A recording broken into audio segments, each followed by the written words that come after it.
Pourquoi dans la Genèse, Isha, puisqu'elle ne s'appelle pas encore Ève, pourquoi Isha cède-t-elle à la tentation du serpent?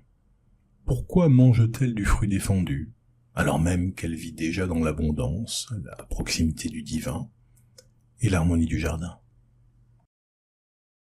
La réponse est souvent simplifiée à l'extrême. On parle de curiosité, de faiblesse toute féminine, parfois même absurdité persistante d'une faute sexuelle. Mais le texte biblique raconte autre chose. Il décrit une tentation plus profonde, et plus moderne aussi. La tentation de l'hubris et de l'autonomie morale absolue.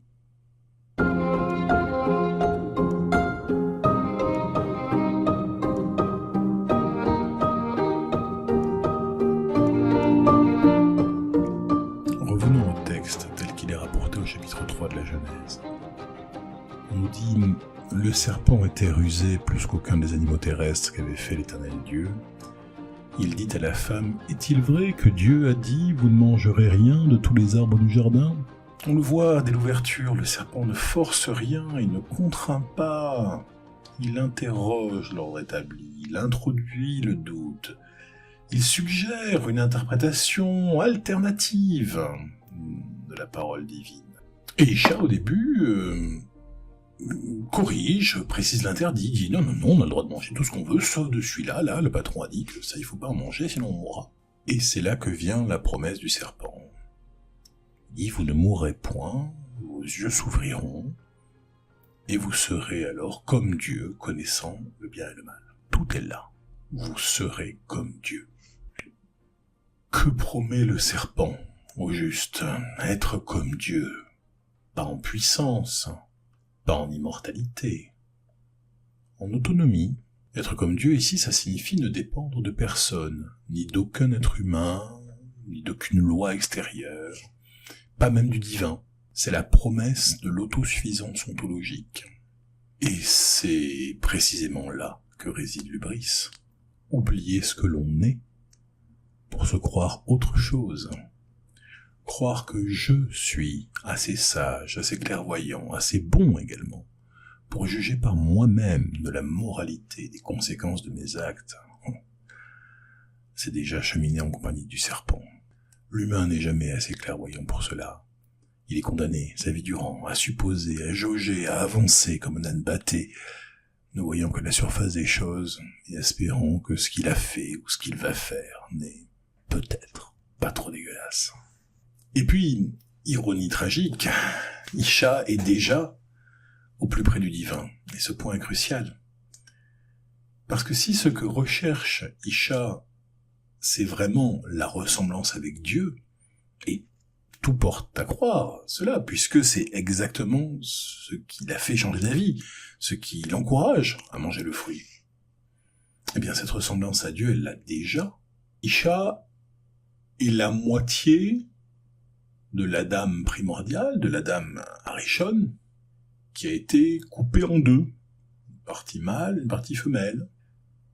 Ce qui ressemble le plus au divin dans le monde accessible à l'homme, c'est pas l'individu isolé, c'est le couple uni.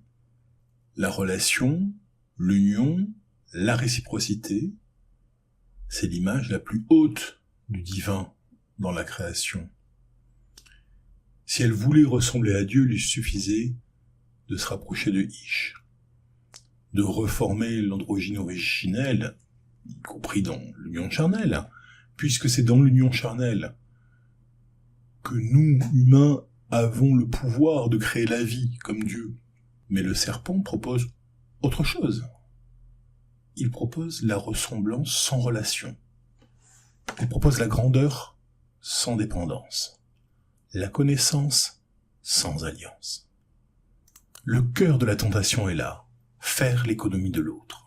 Ce que le serpent promet réellement, c'est la possibilité de se passer d'autrui, se réaliser seul, se penser seul, décider seul, être à soi-même sa propre mesure. C'est l'affirmation d'un individualisme radical, presque ontologique, Un individualisme qui prétend que le moi aurait un sens en dehors ou même contre le reste de l'humanité. Une forme de pensée à la Stirner, qui ignore que l'être humain est un animal fondamentalement relationnel. Même le misanthrope le plus convaincu ne peut y échapper. L'unicité véritable n'appartient qu'à Dieu. Nous ne sommes pas uniques, nous sommes singuliers, ce n'est pas la même chose. Et cette singularité n'existe que dans la relation. La seconde partie de la promesse est tout aussi décisive, parce que la promesse, ça n'est pas seulement « vous serez comme Dieu », c'est « vous serez comme Dieu, connaissant le bien et le mal ». C'est donc la promesse, ou du moins la tentation, du relativisme moral. Vous allez connaître le bien et le mal, vous ne recevrez plus la morale, vous pourrez la produire vous-même. Vous pourrez passer d'une morale objective, donnée par Dieu, structurante, exigeante, à ma morale. La subjectivisation morale, ça permet tout. Justifier ses actes, excuser ses fautes, condamner les autres sans jamais se juger soi-même, c'est ce qui permet de dire « Ah, certes, j'ai peut-être mal agi, mais j'avais mes raisons, et donc, moralement, j'avais raison, j'ai ma morale pour moi. » C'est la fin de toute limite. À partir du moment où chacun crée sa propre morale, tout devient possible. On peut déclarer beau, ce qui est objectivement abject. On peut nier qu'un meurtre soit un meurtre. On peut justifier la violence au nom d'une cause supérieure. On peut prêcher la vertu tout en vivant dans la contradiction permanente. On peut tweeter « fuck capitalisme » depuis son iPhone à la terrasse d'un Starbucks. Le relativisme moral ne libère pas, mais il autorise. Il autorise l'incohérence, l'hypocrisie, très souvent la cruauté, masquée par le discours et excusée par la cause. Et surtout, il place celui qui parle au-dessus des autres. Hubris et relativisme, au fond, ne sont qu'une seule et même tentation. Le serpent ne propose pas deux fautes distinctes, mais une seule et même logique. Si je suis assez brillant pour créer ma propre morale, alors je suis assez grand pour me passer de Dieu, et des autres, et des limites. C'est la racine commune de l'hubris et du relativisme moral. Croire que l'on est assez sage pour se passer d'une sagesse héritée et reçue, c'est précisément la preuve qu'on ne l'est pas. Il faut donc le dire clairement, le péché originel, ça n'a rien à voir avec la sexualité, et on peut même dire au contraire, et c'est bien ça le problème. Une sexualité conjugale, réciproque, unitive, est au contraire magnifiée par le texte biblique. Elle participe de la création, elle est l'un des lieux où l'humain touche le divin. Le péché originel, c'est un péché d'orgueil, c'est un refus de la relation, c'est un refus de la limite. Une autre question qu'on peut se poser concernant la figure du serpent, c'est s'agit-il d'une figure prométhéenne? Je l'ai longtemps pensé, parce qu'après tout, ces deux mythes ont beaucoup en commun. Dans les deux cas, une humanité originelle se voit offrir une chose réservée aux dieux, et celui qui permet cet apprentissage est puni. Mais le parallèle s'arrête là.